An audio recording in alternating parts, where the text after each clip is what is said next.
футбол гардишҳои бузурге дорад ки ситораҳои футболӣ дар карьераашон қарори ғайричашмдошт мебароранд. барселона ҳамчун дастаи таърихан бузурги ҷаҳонӣ муддати дароз орзуи калони дилхоҳ футболбоз ба ҳисоб мерафт, аммо на ҳама ситораҳои футболӣ ҳатто бо даст додани имконият хоҳиши бозӣ дар ин дастаро доштанд. дар ин навор то бозингаронеро қайд мекунем ки ба пешниҳоди барселона ҷавоби рад додаанд. мебинем ки барои чӣ футболбозон нахостанд ки шарафи дастаи каталониро ҳимоя кунанд. дӯстон, ла лигаи испания қатори дигар топ чемпионатҳои аврупоӣ бозиҳои ҷолибро бари ҳаводорони футбол тақдим мекунад. имшаб барселона дар сафар бо осасуна барои соҳиб шудани 3 имтиёз даст ба гиребон мешавад. ана шумо бошад метавонед ки тамошои ин ва дигар бозиҳои футболиро бо хизматрасониҳои ширкати 1x ҷолибу диданӣ гардонед. дар 1x регистратсия осон ва пардохт аз тамоми гӯшаи канори дунё, вале аз ҳама муҳим бонус то $100 дар аввалин пардохт бо промокоди тачфуд. силкаи бозӣ дар комментария. ба ҳама муваффақият.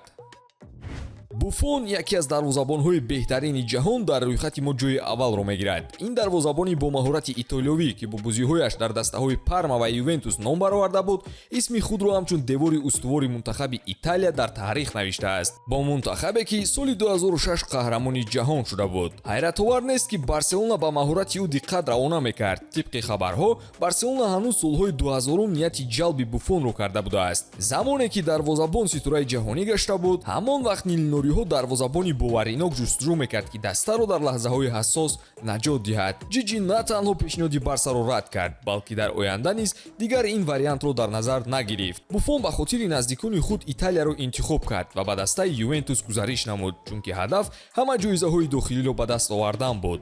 парма барои дарвозабонаш 53 миллион евро ба даст овард, маблағе ки он замон кайҳунӣ ба ҳисоб мерафт. ба ҷузи ин дарвозабони итолиёвӣ ғурури баланд дошту аз бозӣ дар дастаи кишвараш ифтихор мекард. ювентус сатҳи баланди маро нишон дод. интихоби беҳтарине ки ман кардам. падарам ва агентам боварӣ доданд ки ман он ҷо равам. рома ва барселона ҳам талабгор буданд, вале эҳсос мекардам ки муваффақияте ки дар турин соҳиб шуда будам ҷое ба даст овардан наметавонам.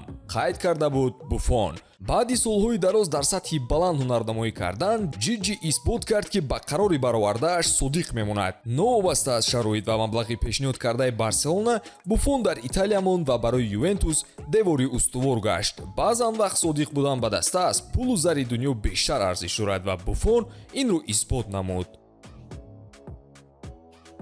давид луис ҳам аз футболбозоне маҳсуб мешавад ки ба гузариш ба барселона розӣ нашудааст. луис бо стили мӯй ва характераш дар бенфика, челси ва псж аз худ дарак дода буд. ҳамчунин дар мунтахаби бразилия ӯ ивазнашаванда гашта буду дар чемпионатҳои ҷаҳони 2014 ва 2018 иштирок кардааст. пешниҳод аз барселона соли 2013 шуда буд, замоне ки абардастаҳои аврупоӣ ба луис чашм андохта буданд. ҳамон вақт каталониҳо дар пайи ҷалби ҳимоятгари боэътимод ва бо таҷриба буданд, аммо ҳимоятгари бразилӣ нахост ки ба ҳайати барселона шомил гардад.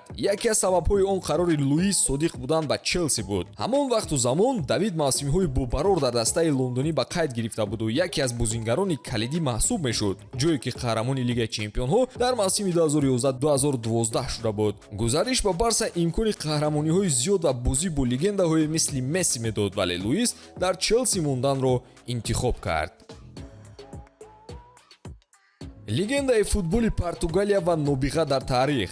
ҳайрон нашавед, вале роналдо ҳам дар ин рӯйхат ҷой дорад. бо заҳматҳои тӯлонияш роналдо қаҳрамонӣ дар мусобиқаҳои гуногуни футболӣ ба даст оварда шумораи зиёди ҷоизаҳои инфиродиро низ ба номаш сабт кардааст. ҳарчанд роналдо дар реал мадрид ва манчестер юнайтед бозӣ карданро интихоб кардааст, вале барселона дар вақташ ӯро харидорӣ кардан мехост. соли 2003 вақте ки роналдо ба дастаҳои бузурги аврупоӣ бо бозиҳои зебояш дар спортинг худро нишон медод, барселона яке аз муддаиёни ба даст овардани роналдо ба ҳисоб мерафт. мо роналдиньо ва рафа маркесро харидорӣ кардан мехостем. атрофиёни маркес ба мо роналдоро пешниҳод карданд ки дар спортинг бозӣ мекард. яке аз агентҳо ба мо гуфтанд ки бозингареро ба юнайтед бо арзиши 19 миллион евро фурӯхтан мехоҳанд ва ба мо бошад 17 миллион евро метавонанд ки диҳанд. ҳамон вақт мо роналдиньоро аллакай ҷалб карда будем. криштиану бештар дар канор бозӣ мекард, на дар марказ. мо фикр кардем ҳаяти мо пурра шуд ва ба роналдо пешниҳод накардем. аз ин қарор пушаймон нестам, гуфтааст Лапорта.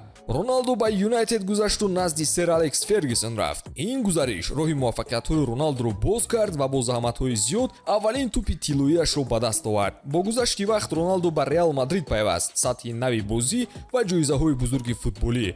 боқимонда ҳодисот таърих шуд гӯемам мешавад.